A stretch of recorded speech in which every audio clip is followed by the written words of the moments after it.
and welcome to On the Road with Legal Talk Network. I'm Laurence Colletti. It's a pleasure to be here with you today. We're recording from the Expo Hall floor at the ABA Tech Show 2020 in the City That Works, which of course is another reference to Chicago, Illinois. And I have our good friend Jack Newton join us today. Welcome to the show, sir. Thanks for having me, Laurence. Absolutely. So I read your book. And that's what we're here to talk Thank you about for that. today. Yeah, no, as I was mentioning earlier, I got through 85% of it. I gave it not just the college try. We had a long week. I gave it the graduate school try. Good. So, well, thank you for that. Yeah, it was 85%. That's let's round up. That's 100%. Yeah, it's above the mean, right? What matters is you liked the 85% you read. I did. I thought, in particular, the nice touch was bringing in the personal references. And for me, just with my business background, the factual stuff was great. But what helped me remember and give it a little bit extra meaning was the names. You attach a name the stories, to it. Yeah. I think it makes it concrete, too. People can read, I think, something that is, a great theoretical piece, but they want to know how to put it to work as well. So I think the great thing about the book, and one of the things I tried to make a really strong component of the book, was mapping the theory to practice. Not just what is a client-centered law firm, but what are some great examples of people doing this, and how do you actually put some of the lessons in the book to work? Well, let's get into it. So the title of the book officially is The Client-Centered Law Firm, How to Succeed in an Experience-Driven World. So Jack, just for people that haven't read it yet, the 50,000 foot, what in general terms is the book about? I'd say from the 30,000 foot view, what we're looking at is, I believe, a huge revolution in how people are expecting to interact with law firms and their experiences with other products and other service providers in their lives. And this includes consumer applications like Netflix, like Amazon, like the various services that are so frictionless in people's day-to-day lives. Those are shifting the expectations that consumers have for law firms. And the book is all about how do we anticipate this sea change that's happening, and how do we actually not only anticipate it, but take advantage of this shift that's happening to tap into entirely new parts of the legal market that have been, to this point, relatively untapped. And I believe there's a once-in-a-lifetime opportunity that we're on the precipice of to embrace this client-centered viewpoint on how we build and develop our law firms. And if we do a good job of that, I believe we actually unlock huge opportunity to make our clients happier, to make ourselves as lawyers happier and more successful, and to do really profound work that helps bridge the access to justice gap. So this is one of these win-win-win opportunities that I think is a no-brainer for the legal profession. And this book, more than anything, is a rallying cry to see that opportunity and to seize that opportunity for the readers that hopefully get inspired by its message.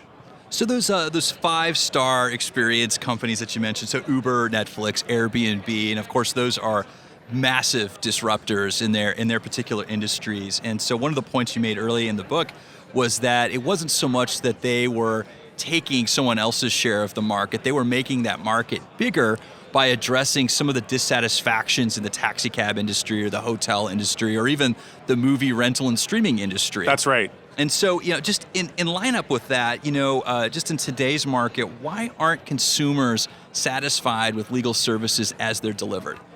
So yeah, maybe I'll address both of those questions and observations. First, your point around the opportunity, and I think the instructive lesson we can learn from the Ubers and the Netflixes of the world isn't so much that they killed their competitors that weren't able to figure out how to keep up. Yes, Uber did hurt the taxi industry, and yes, Netflix did hurt and ultimately kill Blockbuster, but I think there was also a larger lesson in there to be learned, and the larger lesson is that Netflix and Uber have both respectively, Airbnb is also a great instructive example.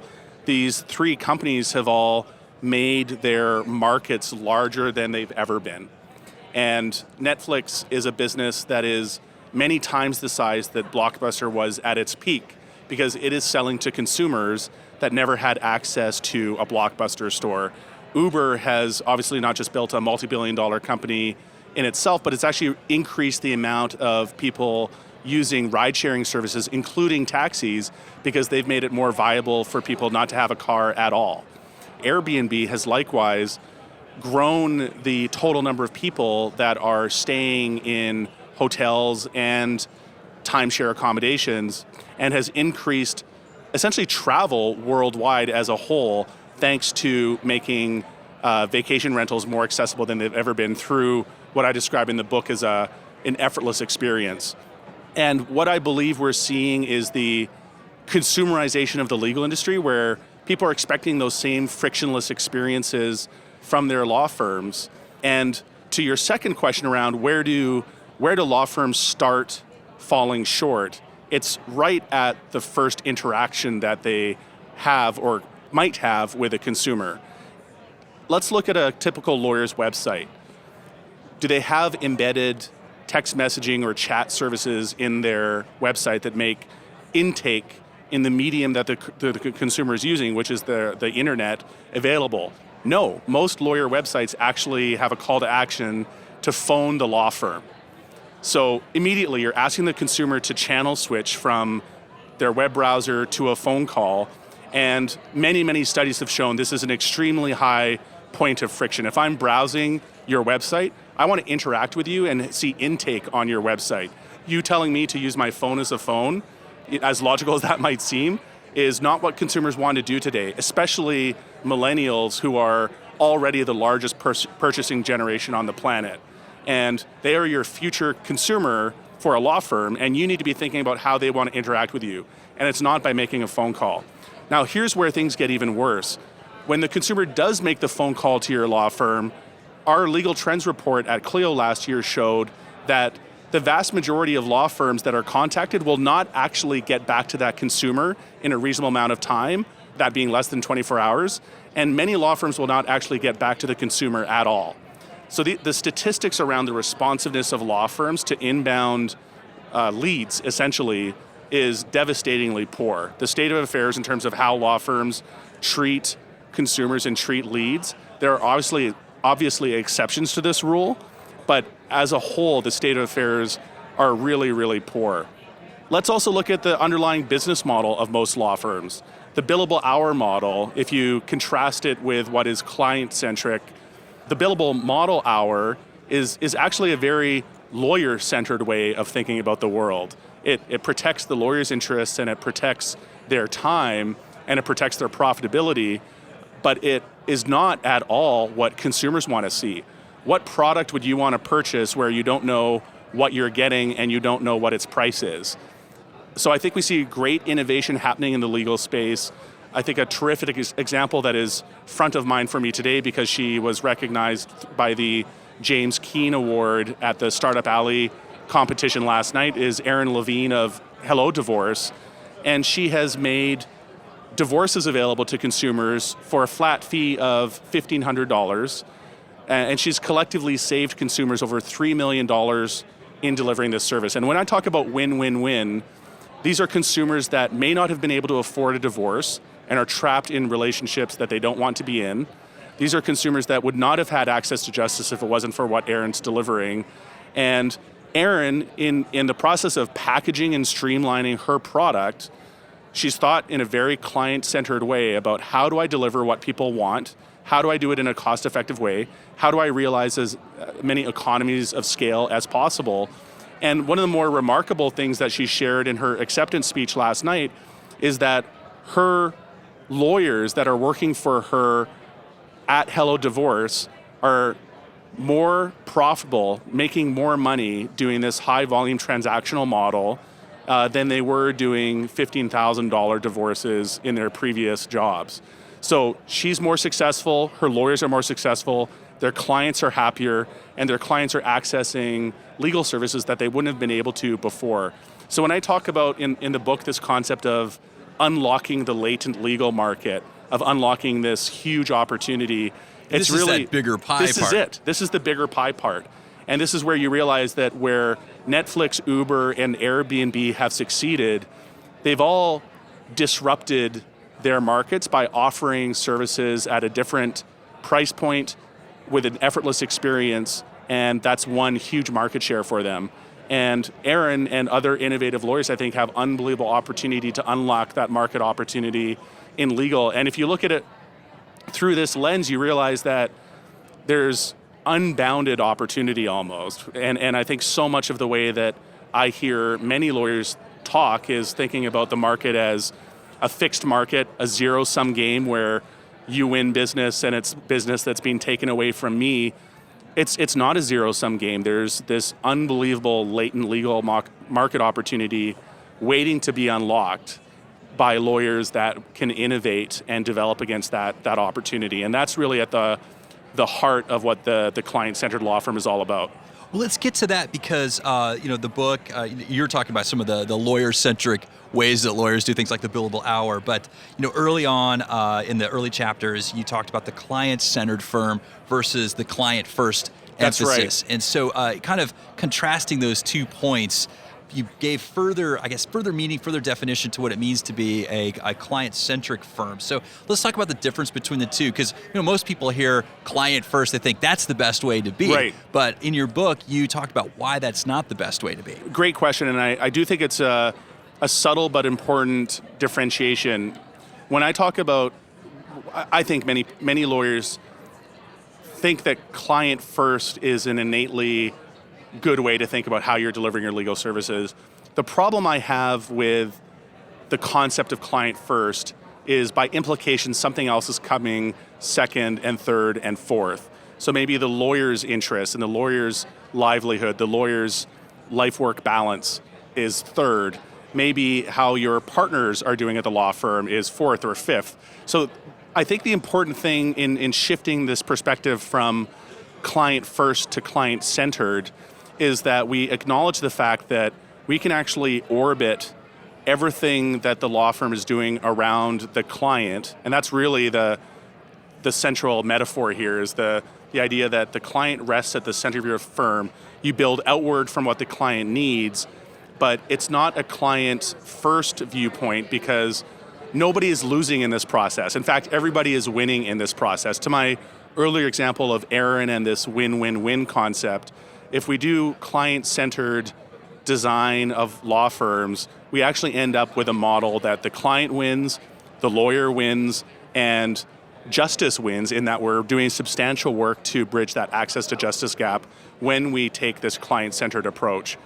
And the thinking that you do when you think about how do I wrap my law firm and my services around my ideal client is a completely different process than you would go through saying, how do I put my client first at every juncture?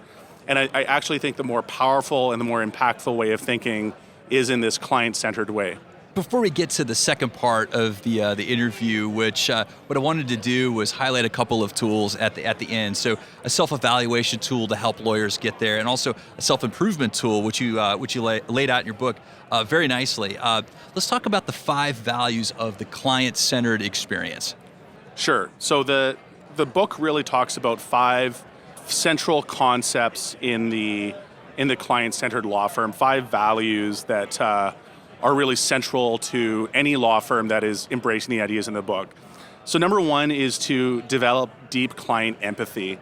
And if there's almost one word that I want lawyers to learn as a new concept and to embrace as a concept, and I think a word that lawyers don't attach too strongly in law school, is this idea of empathy.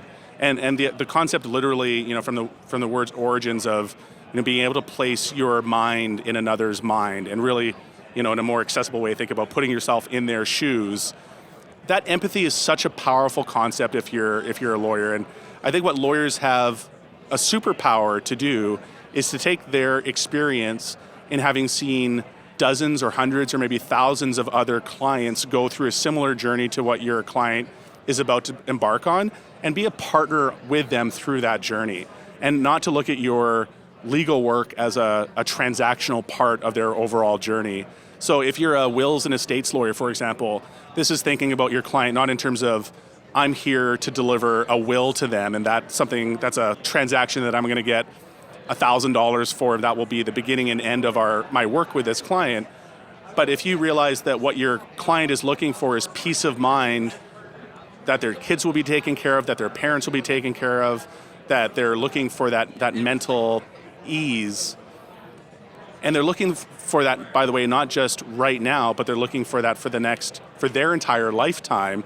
How do you engage with them in a deep and empathetic way over that entire journey? So this deep client empathy is value number one. Value number two is practicing attentiveness. And this is just realizing that there's so much about being a lawyer that ties in strongly with being empathetic, but being present and being in the moment when you're working with your clients, listening very carefully, and realizing that there's so much value in those conversations and so much value to be extracted in terms of how you could be more empathetic, that attentiveness is really key. Generating ease with communication is the third value. And this is acknowledging and recognizing what is your client's preferred mode of communication. How can you make it as effortless as possible for them to interact with you and to work with you? This is realizing that every client in your firm might have different expectations. Your 25-year-old client might expect to be able to text message you, and your 65-year-old client might still expect you to, visit their home to walk through their needs. And being flexible and open to what your client's preferred modes of communications are. And by the way, asking them what those are. There's many lawyers that presume what their clients' preferred modes of communication are. And we showed this in last year's Legal Trends report. There's actually a huge chasm between what lawyers' expectations of consumer expectations are and what consumers' actual expectations are. So that's really key. Number four is demanding effortless experiences across the board in terms of looking at every touch point that your firm has with your clients, anticipating where the points of friction will be and working tirelessly to reduce or minimize that friction and to make effortless experiences across the entire client journey with your firm. My earlier example of preferring, for example, a chat over a phone call might be the thing to make your services more effortless and easier to access from your website, for example.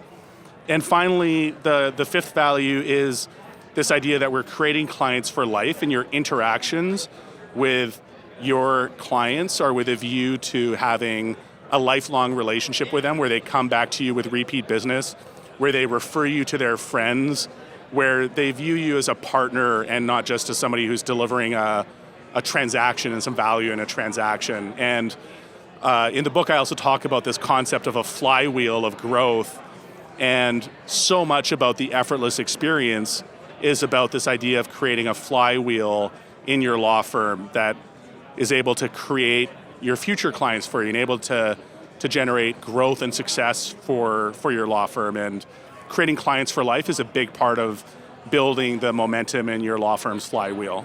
Well, so just for flywheel, for people that are maybe not as mechanically inclined, it's that part of the motor block that keeps everything running on time. And, that's right. And you did a great job defining it. I maybe harken back to some of my auto shop classes in high school, and I thought about that. The flywheel is heavy. Jack's describing this. It's a heavy wheel. It's hard to get going, but once you do, the value it adds is the consistency, and then little things revving the engine up, carry through, and the timing carries through. And your whole point with connecting that analogy is that it's about these little things that you do over time that get this mechanism, this apparatus, your law practice firing on all the cylinders you want it to. The physical metaphor, I think, maps so well to what it feels like, I think, to build a successful law firm, where getting that flywheel turning, because it is such a heavy object, takes a lot of energy and a lot of time. But once you get it going, it has this unstoppable momentum. And for me, the things that feed the law firm flywheel of growth are things like repeat customers. They are things like referrals. They are things like clients that are so thrilled with your services that they go out and give you 5-star reviews on Avo and Google and other review sites. So if you can start building that flywheel and start building that momentum for your law firm, you do become unstoppable, and you do start having clients lined up at your door because of all this positive buzz and energy you've created around your law firm. And the claim I make in the book, that I think we've seen many real-world examples of this happening, is that being client-centered is the most surefire way to get to that successful flywheel of growth.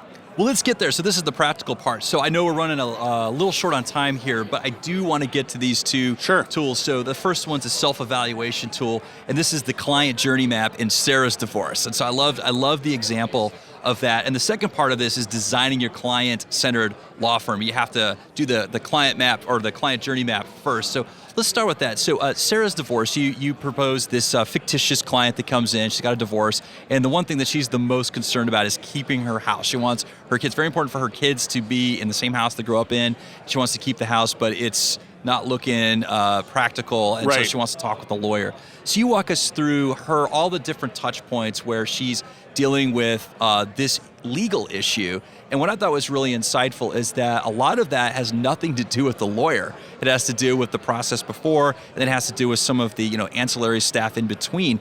And so you walk through just kind of this basic setup. Kind of the typical is that awareness first.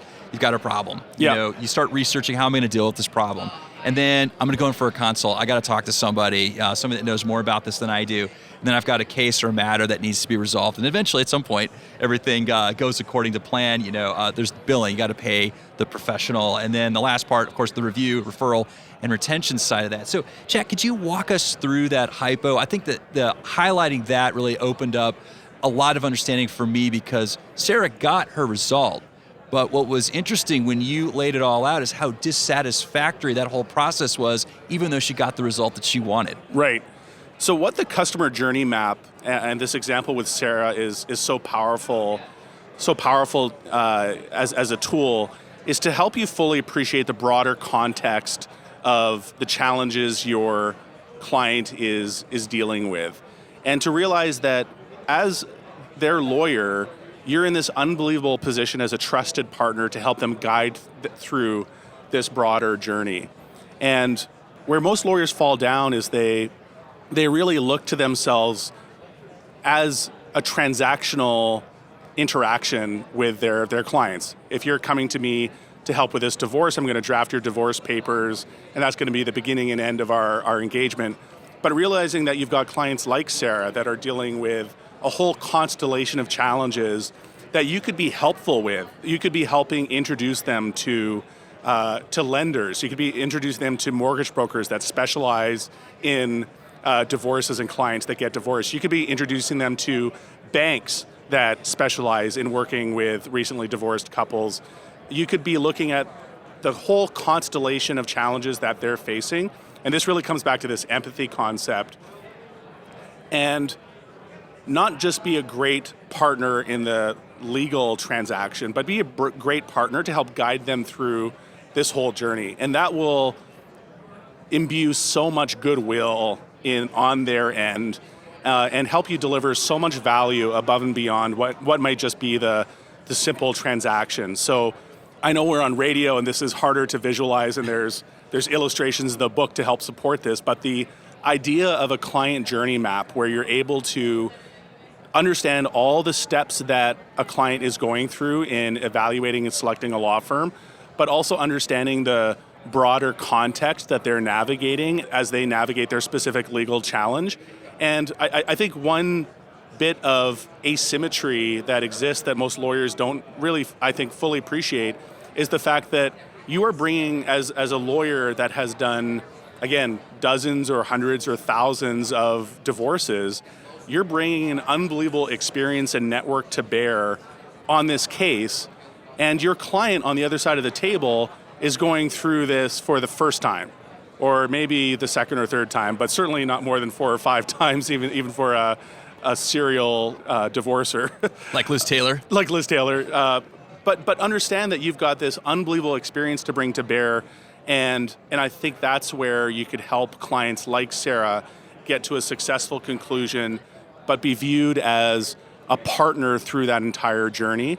And by the way, to that flywheel effect, when you partner with them in that way, when you also partner with those other service providers that are able to help them out, that will all have a halo effect that helps drive your your law firm's flywheel of success. Yeah, and I like I like how you laid this out in a grid, and you went kind of step by step for each one of these sort of typical phases of representation. And the big takeaway for me on that is I saw, you're right, the service provided from one lawyer or another is commoditized. You're still giving someone a divorce, but the thing that's being missed of those moments is opportunities to create real value in that experience. That's right. And so, it was great. You saw this grid where, you started talking about just hiring the lawyer and people not calling her back right away. Eventually got it set up, but how much friction there was just setting up the appointment and the bill thing. She had to write a check and she had a credit card she could pay now. That's right. And then she's got to go find her checkbook. So all these little moments when this representation starts to create friction on an already stressful time, that's the value, that's that competitive advantage that lawyers should be looking for. 100%. And the reality is, and I make this point in the book as well, knowing how to draft the divorce agreement, doing a good job of that, that's actually the hard part of the job. That's what you went to law school. That's why you went to law school. That's what you spent 3 years getting trained on. I think where lawyers are missing out is on this really low effort part of the equation. Being more attentive, designing these effortless experiences, everything I talk about in the anecdote you just outlined, that's kind of low lift stuff. That's not the hard part of being a great lawyer. Figuring out how to accept credit cards is not hard. Figuring out how to be more responsive to inbound requests is not hard. This is all kind of the easy part of running a client-centered law firm, that it doesn't need to be a boil the ocean lift. And maybe that I'll make my kind of concluding remark is, there are firms like Aaron Levine's that have done really dramatic reworking of how legal services are delivered. And I think that's on one end of the spectrum of what designing a client-centered law firm looks like. But there are a million low-friction things that lawyers can do to help become more client-centered. You can do it in a very incremental way. You can do one small thing every day, and over time, you're going to become wildly more client-centered in the way you're delivering your legal services. And I think that's the opportunity that every law firm has, without making a giant pivot in terms of its business model or how it acquires customers. Make these small improvements, make these client-centered improvements. There's dozens, as you mentioned, outlined in the book that just help reduce friction, help increase engagement, and ultimately will help increase your clients' repeat business to you, help increase their likelihood to recommend others to you, and help build that unstoppable flywheel of growth for your law firm. So I know we're just about out of time. So one last quick question here. So just to cap it off, so this is the designing your client-centered law firm portion. So this is the self-improvement tool. So we've gone and done the analysis. So we've evaluated the client experience by putting ourselves, empathizing, and putting ourselves in the shoes of the client and understanding what they're dealing with. So after you've identified that, after you've carved out your map and looked at these processes and steps along the way, what I felt was pretty remarkable about this section was how easy it is, if you're looking to find the information, to start making those first steps towards designing that client-centered firm. So you talked about talking with your staff, you talked about talking with your clients. So can you walk us through just briefly that part, and we'll close it out on that? So I think number one, and lawyers are surprisingly uncomfortable in doing this, but talking to your clients and getting feedback from your clients on where you're doing well and where you could do better. I have, in several keynote speeches I've given, asked audiences of hundreds of lawyers if they know what Net Promoter Score stands for, or if they know what NPS stands for, which stands for Net Promoter Score, obviously, and if they use NPS in their law firm. And every time I ask that question, only one or two hands go up in an audience of hundreds of people. And to me, that's really remarkable. And the feedback I get from lawyers is that it's almost anathema to them to think that they would ask their clients for feedback on how they did. The vulnerability that creates, I think, in asking that question is something many lawyers are uncomfortable with. But know that you're never going to get better if you don't ask that question. So talking to your clients and soliciting real, honest feedback.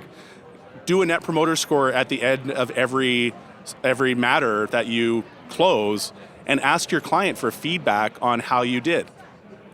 Those reviews may be tough to read at the outset.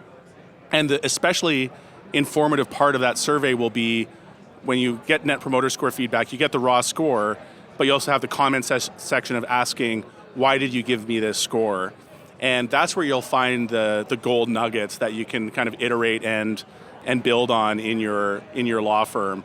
The other thing I would say is try really hard to observe your clients as they're moving through this customer journey that they're going through, just so you can gain empathy for them in terms of understanding their overall client journey. And obviously this depends heavily on every practice area that you're in. But if you're a business lawyer working with startup clients, founders that are starting new companies, ask if you can hang out in their office for a day and just understand what it's like to be in their shoes, understand the broader context, and understand areas you might be able to deliver value that you didn't anticipate. Make it clear, hey, I'm off the clock, but tell me, other than helping you close your Series A financing today, what other challenges are you facing? And maybe there's opportunities for you to engage with them and help them in ways that you haven't anticipated. So really, I think it boils down to understanding your clients, spending time with them, and taking the time to build that awareness of what their broader context looks like. And that's the most powerful way to build the empathy I talk about in the book. And empathy is the secret weapon that you can use to transform your law firm into a client-centered law firm. And I would again reiterate that this doesn't need to be a boil the ocean approach. You can make incremental steps. The other thing I talk about in the implementation phase of becoming a client-centered law firm in the book is the idea that you can make just a lot of iterative improvements on a daily basis. It doesn't need to be one grand motion, but measure the impact of those changes. You're going to make a lot of mistakes along the way. You may hear from clients that they didn't like the thing that you deployed that aimed to make the experience more effortless, and just always be open to that continuous feedback loop. All right, well, we've reached the end of the road for this episode. I want to thank our guest, Mr. Jack Newton, for joining us. Thank you, sir. Thanks for having me, Laurence. Now, our listeners, they've heard about your book, of course, titled The Client-Centered Law Firm, How to Succeed in an Experience-Driven World. How can they find that? So you can go to clientcenteredlawfirm.com, and you can buy the book right from our website. We have Kindle editions, paperback editions, and soon an audiobook version that will be available. Who's going to be the voice of Jack Newton in that? Sure. No, I mean, is it going to be? It's going to be a celebrity. Did a celebrity read it? We did get a really great voice. James Earl Jones? Not James Earl Jones, but we did get his name's escaping me right now, but he's actually voiced a number of it's Randy Quaid. Of audiobooks. It's Randy not Quaid, Randy isn't Quaid. Oh. It's definitely. I think it's a name that would be famous only in the audiobook world. Okay. But Dennis Hopper. No, he's dead. That doesn't work. Yeah, it's not Dennis Hopper. It's got a silky smooth voice, though. Awesome. I'm looking forward to that. So, Jack, beyond the book, is there an email or social media way to reach you as well? Yeah, absolutely. Feel free to reach me at jack@clio.com. I'm on Twitter at jack_Newton. And if you've read the book and it's impacted your law firm, if it's changed the way that you're designing your legal services and delivering your legal services, let me know. Those stories inspire me. We're going to be featuring firms that have been impacted by the client-centered law firm on our blog, on our podcast. So reach out. I want to hear the success stories, and they're impactful for me to hear. All right. Well, thank you so much, sir, for joining us. Thanks, Laurence. And thank you to our listeners for tuning in. If you like what you heard, please rate and review us in Apple Podcasts, Google Podcasts, Spotify, or best yet, your favorite podcasting app. I'm Laurence Colletti. Until next time, thank you for listening. If you'd like more information about what you've heard today, please visit LegalTalkNetwork.com. Subscribe via iTunes and RSS. Find us on Twitter and Facebook, or download our free Legal Talk Network app in Google Play and iTunes. The views expressed by the participants of this program are their own and do not represent the views of, nor are they endorsed by, Legal Talk Network, its officers, directors, employees, agents, representatives, shareholders, and subsidiaries. None of the content should be considered legal advice. As always, consult a lawyer.